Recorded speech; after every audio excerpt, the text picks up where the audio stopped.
دوسری تجویز میری ایک اور ہے، میں ہمت کر کے اپنا فرض سمجھ کر اس کو عرض کرتا ہوں۔ بہت عرصے سے میرے دل میں ہے کہ ارباب دارالعلوم اس موضوع پر غور فرمائیں۔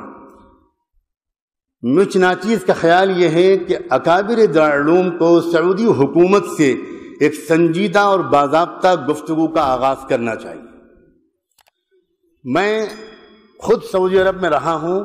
اور اسی جامعہ اسلامیہ کا ایک طالب علم ہوں جہاں سے غیر مقلدیت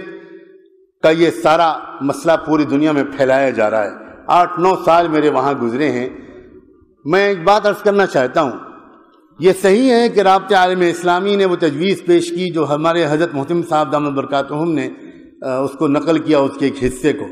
اور یہ بھی صحیح ہے کہ سعودی حکومت کا اپنا مسلک جو علانیہ ہے وہ حنبلی ہے، اور یہ بھی صحیح ہے کہ وہاں کے بہت سے علماء کا مسلک کچھ اور ہے۔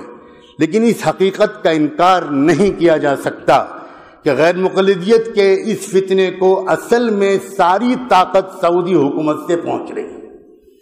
اس کو نظر انداز کیا جائے گا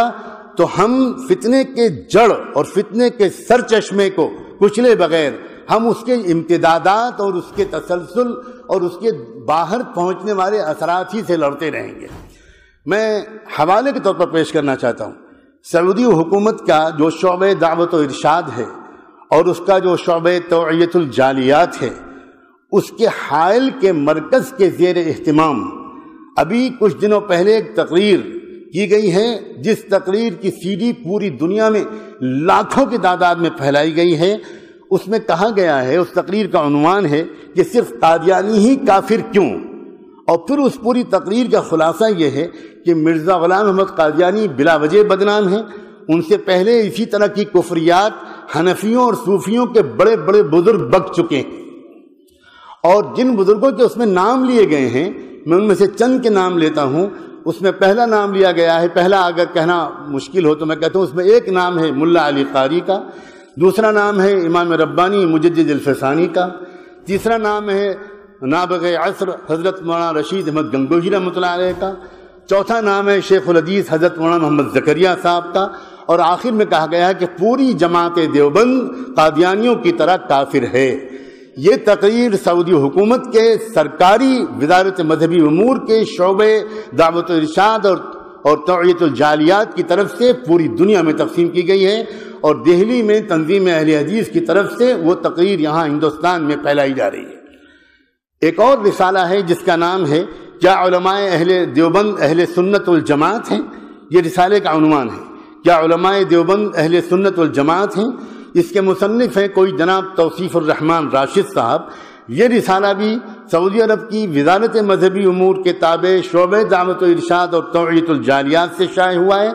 اس کا ایک جملہ نقل کرتا ہوں خاکم بدہن، لکھتے ہیں کہ نبی اکرم کے مقابلے میں پیروں، فقیروں اور اماموں کی اطاعت کے داعیوں کے پیچھے نمازیں ادا کرنا حرام ہے، اور آگے لکھتے ہیں کہ ائمہ اہل سنت ان کو مرتدین میں شمار کر کے انہیں واجب القتل قرار دیتے ہیں۔ میں بہت زیادہ وقت نہیں لینا چاہتا، میرا اس موضوع پر تھوڑا سا مطالعہ رہا ہے۔ یہ فتنہ اصل میں چلایا کیوں جا رہا ہے؟ یہ چلایا، حضرت مولانا ارشد میاں نے دامت برکاتہم نے بھی اشارہ کیا تھا کہ سب سے زیادہ بے چینی امریکہ میں ہے۔ اصل میں یہ چلتی ہی رہا ہے فتنہ امریکہ سے۔ میں امریکہ کے کئی سفروں میں اس موضوع کو جھانک کر دیکھنے کی کوشش کر چکا ہوں کہ یہ ہو کیا رہا ہے۔ وہ والا اسلام جو مسلمانوں کو مغربی تہذیب سے دور کرے، اور وہ والا اسلام جو مسلمانوں کو مغرب کے مقابلے پر آمادہ کرے، اس اسلام سے ہٹانے کے لیے مغرب نے جہاں انٹرنیٹ اور بلو فلمیں اور عریانیت اور برہنگی وغیرہ وغیرہ اس کو فروغ دے رہا ہے، وہاں وہ مغرب کیونکہ جانتا ہے کہ بڑی تعداد میں مسلمان نوجوان ان تمام کوششوں اور سازشوں کے باوجود وہ شراب خانوں اور کلبوں سے دور رہ کر مسجدوں سے قریب ہو رہے ہیں۔ لہذا ایسے مسلمانوں کے لیے جو تمام تر کوششوں کے باوجود دین سے دور نہیں ہو پا رہے، انہوں نے دوسرا نسخہ یہ اختیار کیا ہے کہ اگر دین پر چلنا ہی ہے تو ان کو ایسے دین میں لگا دو جو ان کو آپس میں الجھا دے۔ یہ ایک سوچے سمجھے منصوبے کے تحت ہو رہا ہے، اور میرے اپنی یقین کے مطابق سعودی حکومت کا ایک طبقہ اس منصوبے میں جانے یا انجانے شریک ہے۔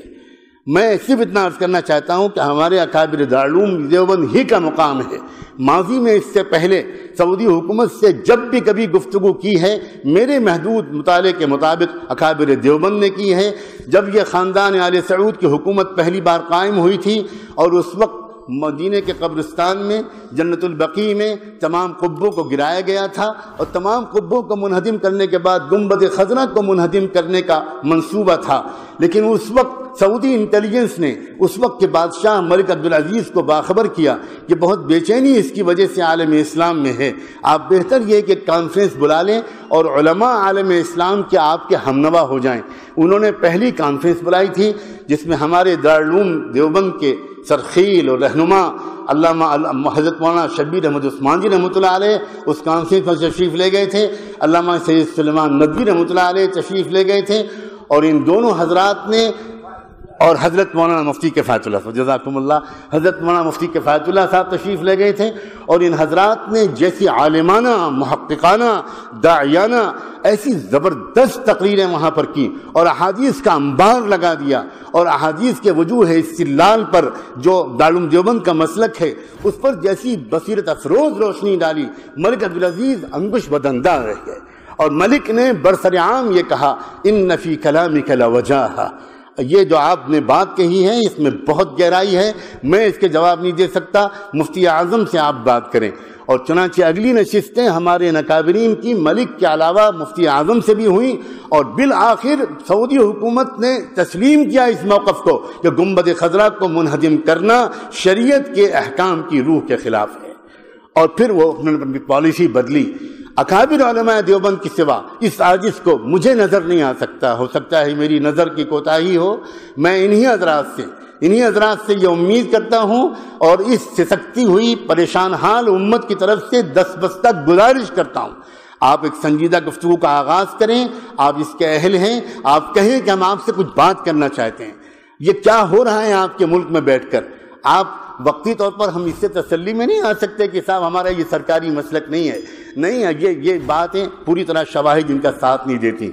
ایک تو میری تجویز یہ ہے، تیسری ایک تجویز یہ ہے کہ مجھے یاد آتا ہے، مجھے اس وقت حوالہ تو یاد نہیں آ رہا، میں اس وقت سفر کے دوران سے یہاں پر آیا ہوں، نواب چتاری کا ایک دورہ کرایا گیا تھا برطانیہ کا، اور برطانیہ کے اس سفر میں انہوں نے ایک خفیہ ادارے کو دیکھا تھا جو شہری آبادی سے دور جنگل میں انگلینڈ میں چل رہا تھا، جہاں انگریزوں کو فقہ و حدیث پڑھائی جا رہی تھی، تفسیر و قرآن پڑھایا جا رہا تھا، اور انگریز لوگ داڑھی اور عمامے میں ملبوس وہاں پر تھے، ان میں سے ایک بھی کوئی مسلمان نہیں تھا، وہ سب یہودی اور عیسائی لوگ تھے۔ نواب چتاری یہ دیکھ کر حیران رہ گئے تھے۔ اس وقت ان سے کہا گیا تھا یہ ہم اس لیے تیار کر رہے ہیں تاکہ یہ لوگ علماء بن کر عالم اسلام میں پھیلیں گے، اور وہاں تشویش انگیز مسائل کو ابھار کر مسلمانوں کی طاقت کو منتشر کریں گے۔ میری ایک درخواست ہے، جب دارالعلوم ایک نئے عزائم کے ساتھ اس میدان کا بھی مقابلہ کرنے کے لیے اترتا ہوا نظر آ رہا ہے، آپ بڑی آسانی کے ساتھ ایک دو ریسرچ اسکالرز کو